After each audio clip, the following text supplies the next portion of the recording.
저희가 윤석열 대통령의 국정수행 지지율도 함께 좀 보면서 얘기를 나눠보도록 하겠습니다. 지금 5주째 하락세를 보이고 있거든요. 지금 한국갤럽 조사를 보면 32%를 차지하면서 다시 취임 후에 최저치를 찍었습니다.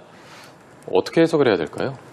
예, 사실은 지금 지지율이 상당히 빠른 속도로 빠지고 있습니다. 지금 30% 초반대까지 왔는데 네. 지금 여기까지 온 데에는 지금 취임한 지 69일밖에 되지 않은 대통령의 새 정부거든요. 그래서 저는 상당히 이건 매우 위중하고 상당한 위기감을 느껴야 된다. 저는 일단 이렇게 봅니다. 사실 국민의힘이 윤석열 후보를 내세워서 집권을 한 과정을 돌이켜봐도요. 사실 세대 결합론이라고 불리는 2030 세대와 이제 60, 70대의 그 세대를 이제 포함해서 이제 대선을 치렀고 사실 대선의 결과도 0.7%포인트 차이로 정말 아슬아슬하게 이기지 않았습니까? 그렇다고 한다면은 상당히 좀 겸손한 태도로 여당과 야당이 좀 협치의 모습을 통해 가지고 국정 운영을 좀 조심스럽게 했었어야 되는데 초반의 모습을 이렇게 지켜보면은 상당히 좀 오만했다라는 국민들의 평가가 분명히 내재돼 있는 것 같습니다. 그러면서 지금 특히 2030 세대가 지금 빠르게 이탈을 하고 있는데요.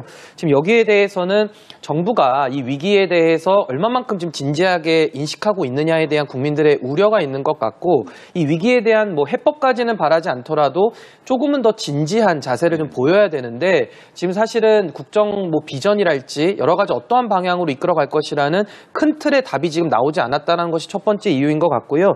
뭐 두 번째는 이따가도 말씀 나누겠습니다만은 이제 인사 문제겠죠. 인사 문제에서 문제가 지금 누적적으로 제기되고 있는데 여기에 대해서 빠르게 교정하고 시정하는 듯한 모습을 지금 보이지 않고 있어서 문제가 되고 있고 마지막으로는 보수의 변화와 개혁을 통해서 새 정부를 탄생시켰단 말입니다. 근데 거기에 대해서 이준석 대표가 상징하는 국민의힘의 불가역적인 개혁, 변화와 개혁을 사실상 지금 무력화시켰다라는 평가가 지금 굉장히 높습니다. 이런 것들이 지금 지지층들의 실망과 우려가 섞이면서 지금 빠르게 지지율이 하락하고 있는 거 아니냐, 저는 이렇게 보고 있습니다. 네, 말씀해 주신 대로 2030 세대도 빠르게 이탈하고 있고 고령층이나 어떤 보수층, 국민의힘의 지지층이 이탈하는 모습에 대해서는 어떻게 좀 더 해석을 해야 될까요? 그러니까 뭐 이제 아무래도 이탈의 이유는 여러 개가 있습니다만은 사실상 젊은 세대의 이탈은 아까 말씀드린 대로 뭐 국민의힘에 대한 여러 가지 뭐 윤리 사태라든지 여러 가지 그런 실망이 있을 것 같고요.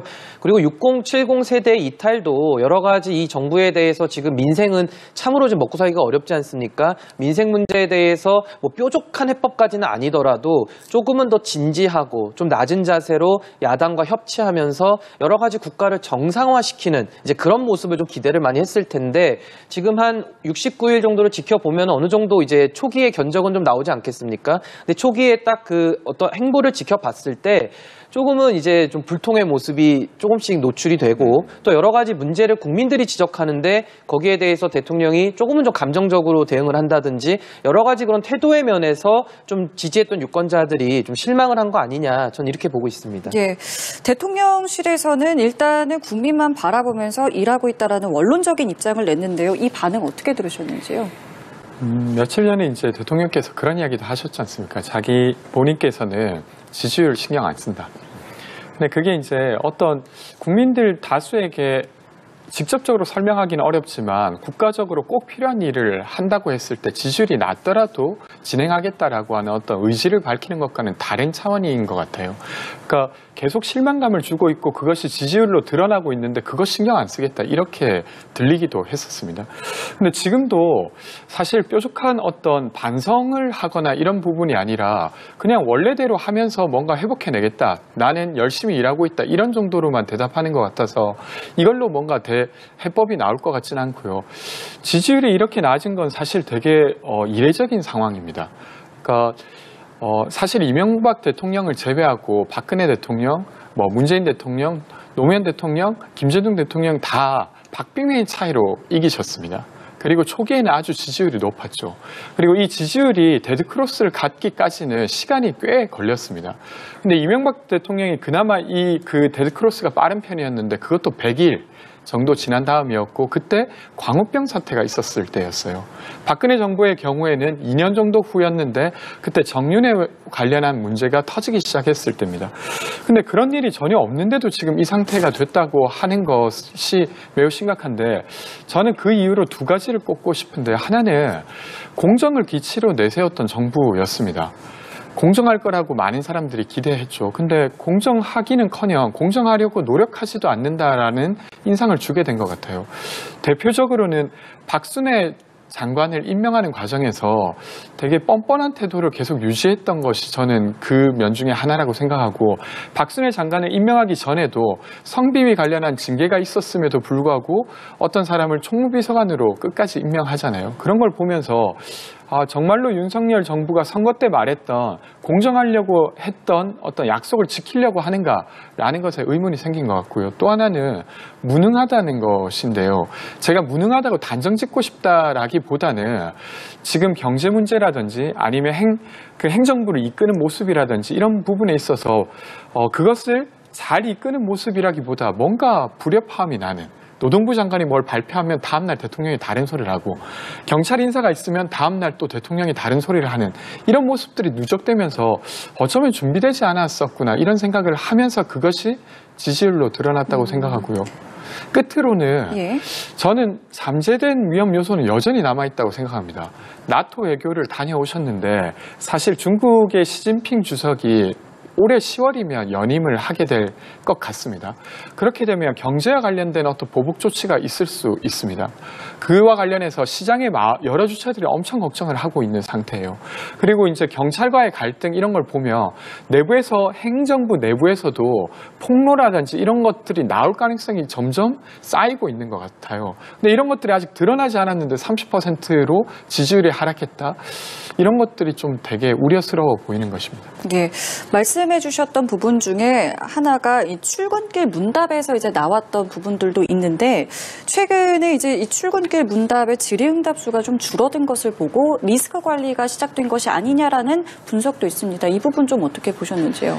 예, 일단은 저는 야당의 지적에 대해서 저는 겸허하게 받아들여야 된다고 생각을 합니다. 사실 민주당의 그 지난 5년 정권을 돌이켜 봤을 때 문재인 정부가 잘못했던 일들이 많이 있었거든요. 근데 그때마다 민주당이 일색으로 정부를 옹호하면서 이제 어떻게 보면은 그 견제와 균형을 내부적으로 못했던 겁니다. 근데 국민의힘 같은 경우는 정부와의 그런 협력 관계 속에서 잘못한 것은 잘못했다고 이야기를 하는 것이 어떻게 보면 건강한 관계를 좀 더 반증하고 있다. 저는 이렇게 생각을 하고요. 지금 도어 스태핑 같은 경우도 초반에는 이제 용산으로 집무실도 이전을 하면서 어떻게 보면 국민들과 편하게 더 소통하는 친근한 대통령의 이미지로 상당한 호평을 받았던 것도 사실입니다.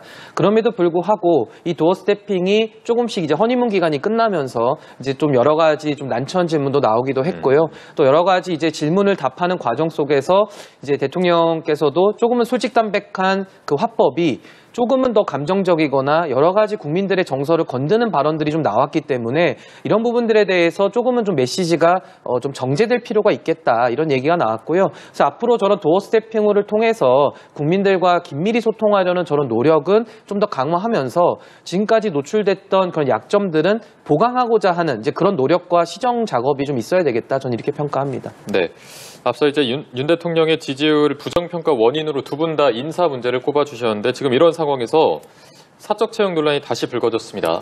윤 대통령 지인의 아들이 대통령실 직원으로 지금 일하고 있다는 건데, 대통령실은 문제가 없다, 공정 채용이다, 그리고 권성동 대행도 본인이 추천한 것이고 역량이 충분하다, 이런 태도를 보이고 있습니다. 지금 논란에서 이런 태도 좀 어떻게 봐야 될까요? 저는 상당히 그 인사 문제가 지금 뼈아프다고 보는데요. 지금 고위직부터 하위직까지 가리지 않고 여러 가지 지금 문제들이 누적이 되고 있다는 것이 첫 번째고요.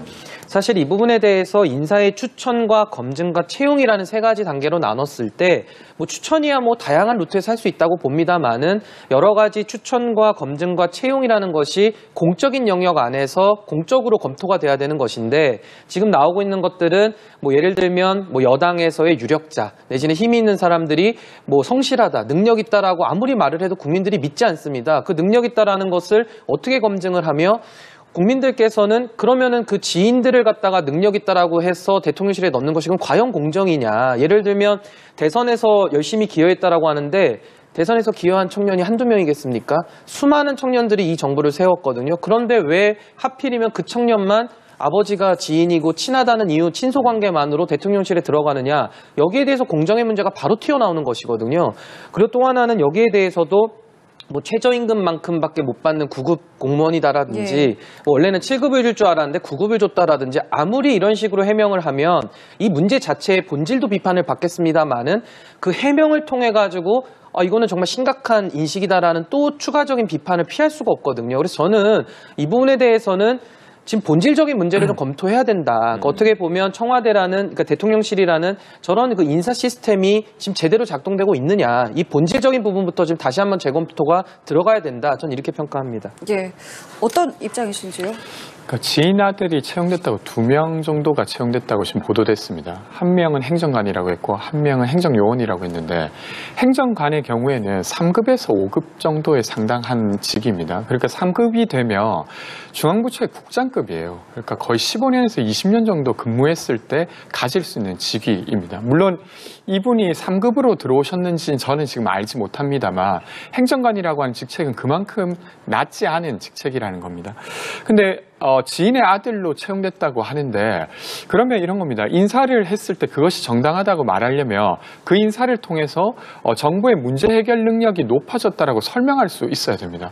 근데 물론 저는 그 중에 하나가 캠프에서 일했다는 게 하나의 이력이라고 생각합니다. 인정할 만한. 근데 그것만으로는 설명되지가 않죠. 그러면 이분이 가졌던 이력이나 아니면 능력이나 이런 것들을 설명하는 게 일반적인 설명 방식인데 그게 아니라 절차가 있었다 이렇게만 해명하고 있어요.